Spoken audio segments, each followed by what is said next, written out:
শুনেন একটা কথা বলি, আপনার তাকদিরে আল্লাহ তাআলা যা লিখছে তাই আপনার সাথে হবে, তাই ঘটবে। তো তো আপনার নসিবে যা আসে তা নিয়ে বলবেন শুকরিয়া আলহামদুলিল্লাহ, দেখবেন আর এই অল্পতে আপনি সুখে দেখবেন, অল্পতে আপনি ভালো দেখবেন। আর ওইটা পাইলাম না, এটা হইলো না, আফসোস করবেন, জীবনে কিছু হইতো না।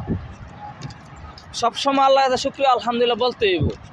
আর আপনার নসিবে যা হয়েছে হয়েছে কালাস, এগুলো নিয়ে ভাবা যাবে না।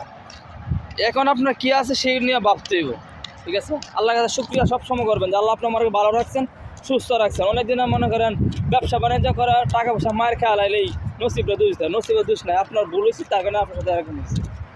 তো সবসময় তাকদিরে দোষ দেবেন না, নিজের এরকম ভালো কাজ করতে হইব। তাকদির চেঞ্জ করার মালিক হলো আল্লাহ।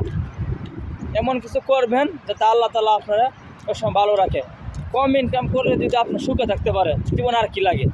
এখন মরে গেলে কালকে আপনার মাটি দিয়ে লাগবে। এই টাকা পয়সা চুরি বাটফারি করে জমা লাভ কি? লাভ আছে? কোনো লাভ নেই। এগুলো মানে আপনাদের শোনার গল্প শোনানো কি রয়েছে, বাস্তব। আপনার কাছে 500 কোটি টাকা আছে, আপনি যদি কালকে মারা যান দিয়ে দিব খবরে। তো মানুষের সাথে ভালোভাবে চলবেন, মানুষের সাথে ভালো ব্যবহার করবেন, এটা আপনার সাথে কয় বড় যাইবে। এই আসসালামু আলাইকুম।